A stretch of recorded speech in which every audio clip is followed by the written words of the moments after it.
Run উৎসবে শুরু বিপিএলের সিলেট পর্ব। দিনের প্রথম ম্যাচে সিলেট স্ট্রাইকার্সের 205 রানের পাহাড় টপকে টানা চতুর্থ জয় তুলে নিয়েছে রংপুর রাইডার্স। অ্যালেক্স হেলসের সেঞ্চুরিতে স্ট্রাইকার্সদের 8 উইকেটে হারিয়েছে রাইডার্সরা। সিলেটের দুই ওপেনার রনি তালুকদার ও জর্জ মুন্সে দলকে উড়ন্ত সূচনা এনে দেন। 5 ওভারে 47 রান করেন তারা। 12 বলে 18 রান করে মাঠ ছাড়েন জর্জ মুন্সে। রনি তুলে নেন 50। 32 বলে 7-4 ও 3 ছক্কায় 54 করেন তিনি। হাফ সেঞ্চুরি দেখা পেয়েছেন জাকির হাসানও। 4টি ছক্কায় তার ব্যাট থেকে এসেছে ঠিক 50 রান। শেষ দিকে ব্যাটে ঝড় তোলেন অ্যারন জোন্স ও জাকের আলী অনিক। জোন্স 19 বলে করেন অপরাজিত 38। মাত্র 5 বলের ইনিংসে জাকের আলী 3 ছক্কায় করেছেন অপরাজিত 20 রান। স্ট্রাইকার্সরা 20 ওভারে 4 উইকেটে করে 205 রান।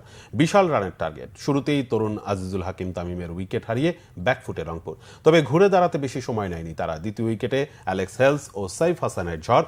101 বলের জুটিতে তোলেন 186 রান। দুইজনের সামনেই ছিল সেঞ্চুরির সুযোগ। তবে 49 বলে 8 ছক্কায় 80 রান করে আউট হয়েছেন সাইফ। সুযোগ হাতছাড়া করেননি অ্যালেক্স হেলস।